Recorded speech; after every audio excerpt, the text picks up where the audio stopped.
Hola, bienvenido a Economía Real, un programa desarrollado por YE, Escuela de Negocios y Gimol TV para ayudarnos a sus finanzas personales.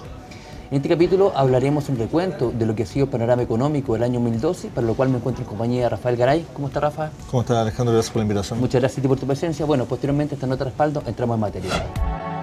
El 2012 estuvo marcado por los preocupantes índices arrojados por Europa y los problemas que ha tenido Estados Unidos con su divisa y un posible abismo fiscal. Pese a esto, los niveles de crecimiento en Chile no se encuentran en línea con los mercados internacionales, ya que incluso se espera cerrar el año con una tasa superior al 5,5%, muy por sobre lo previsto para 2012. Así, ¿cuáles son las principales repercusiones que tuvo la economía chilena en 2012? ¿Hemos sabido manejar correctamente nuestra economía?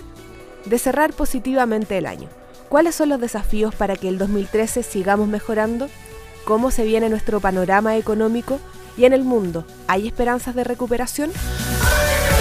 Rafael, un año marcado por bastantes volatilidades, por amenazas de crisis por parte del gobierno que nunca llegaron, por un nivel de crecimiento sobre las expectativas, sin lugar a dudas, con una Europa que se cae de pedazos, por un complicado escenario norteamericano, principalmente con temas de su divisa.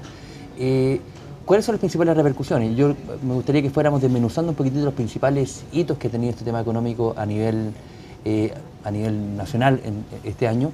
La primera cosa que podemos decir que sigue impactando mucho de forma muy positiva es el crecimiento que ha tenido Chile, que estamos hablando que va a llegar a un 5,5% más o menos, ¿no? Claro, primero yo creo que Chile sale bastante limpio de este año. Recordemos que si uno se da las primeras semanas de enero del año 2012, las estimaciones de los analistas dan un crecimiento posiblemente entre 3,5 y 4%, los más optimistas.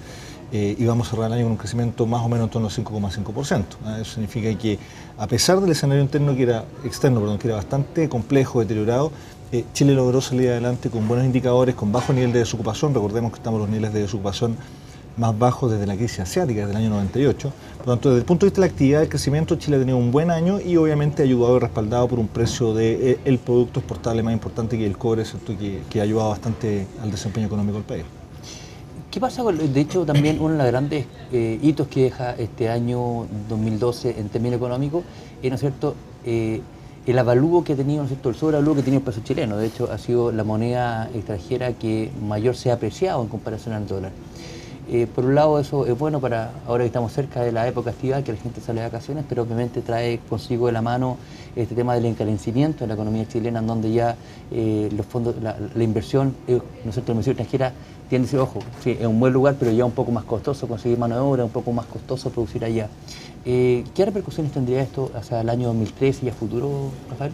Bueno, nosotros estamos viviendo lo que se denomina enfermedad holandesa, ¿cierto? Es decir, tenemos un precio, un producto exportable que representa más del 60% de las exportaciones de Chile, como el cobre, con alto precio, por lo tanto estamos inundados de divisa y tenemos una tasa de interés que no es tan baja, 5% en relación a 0,25% que es la tasa de Estados Unidos, lo que hace que se ingresen muchos capitales golondrinas y por último tenemos un año récord en términos de inversión extranjera, o sea, estamos inundados de dólares. O sea, lo importante para que la gente entienda cuando estamos hablando de esta diferencia de tasa es que si yo tengo $1 millón y soy americano, me conviene ir a colocar ese $1 millón en Chile, ¿no es cierto?, una tasa referencial de un 5%, una economía estable y seria.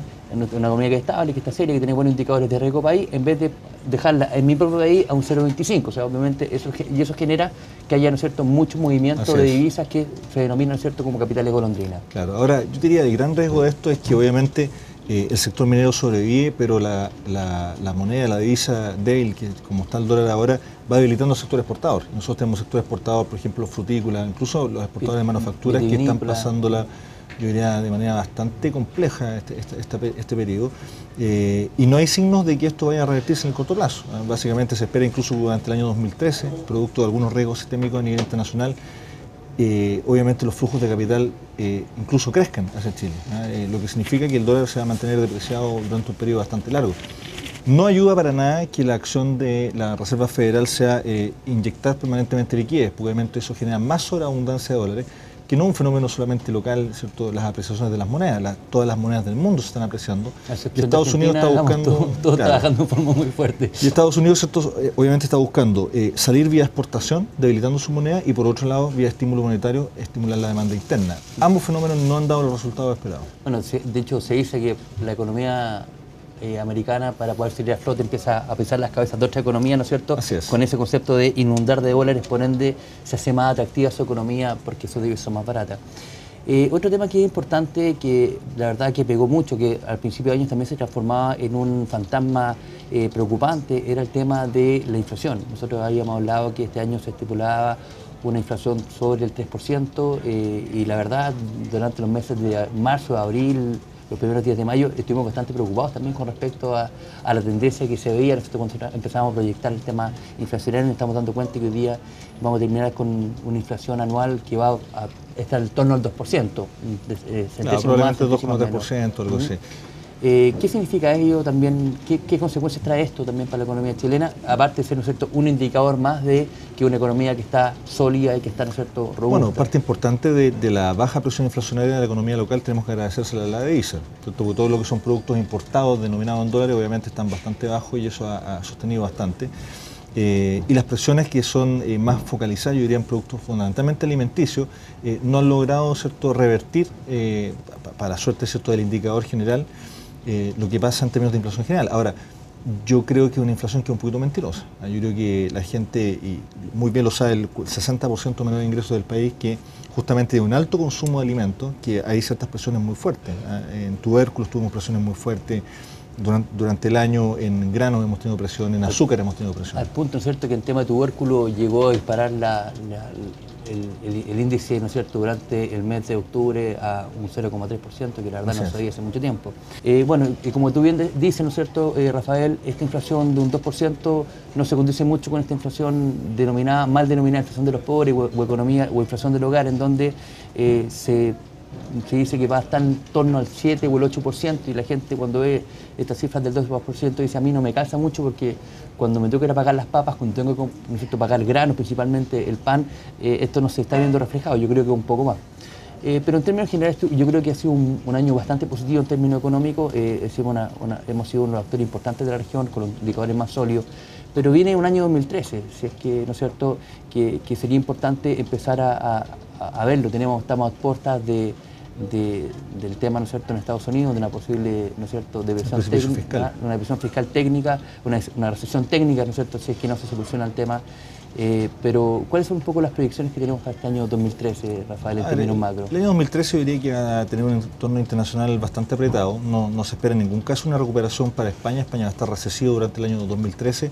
Va a superar, yo diría que va a superar largamente los 6 millones de parados, porque obviamente es un desastre desde el punto de vista de la economía local. Pero también va a ser un año donde vamos a cambiar de vedette. Este año hablamos muy fuertemente de España durante todo el año, ¿cierto? Y eran muy relevantes las colocaciones de deuda, los spreads respecto al bono alemán en términos de cuánta era su evaluación del riesgo, ¿cierto?, para financiarse.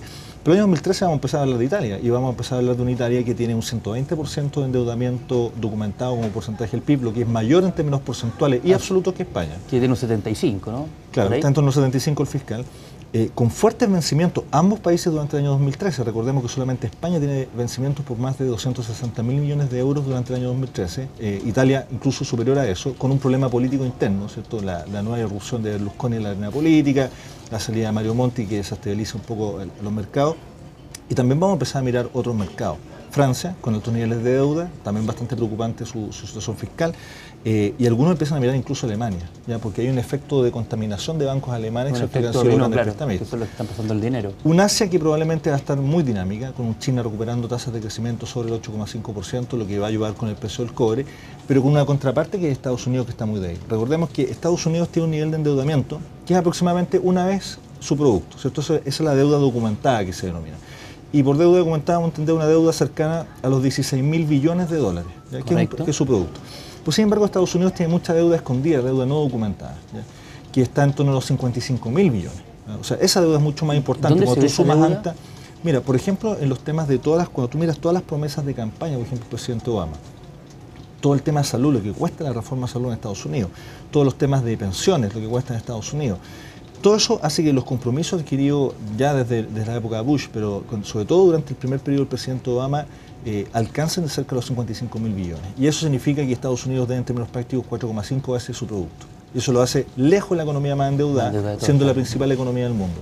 Muchos analistas estiman que Estados Unidos en el mediano plazo, de aquí a 5 años, no va a tener cómo pagar su deuda, que se va a empezar a financiar a tasas crecientes y que por lo tanto muchas economías, como puede ser Gran Bretaña, Japón y China, van a liberar, van a empezar a votar sus papeles, lo que encarecería brutalmente el endeudamiento de Estados Unidos hasta hacerlo no viable. Entonces yo creo que el gran riesgo para el año 2013 de la economía mundial y obviamente de la economía local tiene que ver con Estados Unidos, tiene que ver con cómo sale ese precipicio fiscal, tiene que ver con cómo son capaces de elevar el límite de deuda, pero haciéndolo todavía financiable, cosa que se ve muy difícil en el corto plazo, porque van a tener que hacer ajustes que son dolorosos en una economía que no tiene un modelo tan asistencialista como la economía europea, por lo tanto la posibilidad de ajuste es más baja.